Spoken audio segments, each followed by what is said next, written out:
Pakistan super league PSL সেখানে দল পেয়েও না যাওয়ায় শ্রীলঙ্কান অলরাউন্ডার দাসুন সানাকাকে এক মৌসুমের জন্য নিষিদ্ধ করেছে Pakistan cricket board PCB. Lahore কালান্দার্সের সঙ্গে চুক্তি থাকা সত্ত্বেও তা লঙ্ঘন করে আইপিএল এর ফ্র্যাঞ্চাইজি দল রাজস্থান রয়্যালসে যোগ দেওয়ায় তার বিরুদ্ধে এ ব্যবস্থা নিয়েছে পাকিস্তান ক্রিকেট বোর্ড। বোর্ডের ভাষ্য অনুযায়ী সানাকা একক সিদ্ধান্তে দল থেকে নাম প্রত্যাহার করে নিয়েছেন। পিসিবি মনে করে তার এই পদক্ষেপ খেলোয়াড় নিবন্ধন এবং ত্রিপক্ষীয় চুক্তি উভয়েরই স্পষ্ট লঙ্ঘন। এই নিষেধাজ্ঞার কারণে 2027 পিএসএল এ অংশ নিতে পারবে না দাসুন সানাকা।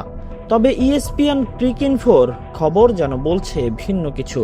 ক্ষমা চেয়ে আবেদন করার পর সানাকার শাস্তির মেয়াদ কমানো হয়েছে। পিসিবির বিবৃতিতে সানাকা বলেন, পিএসএল থেকে নাম প্রত্যাহারের সিদ্ধান্তের জন্য আমি গভীরভাবে অনুতপ্ত। আমি পাকিস্তানের জনগণ, পিএসএল এর ভক্ত এবং ক্রিকেট বিশ্বের কাছে আন্তরিকভাবে ক্ষমা চাইছি।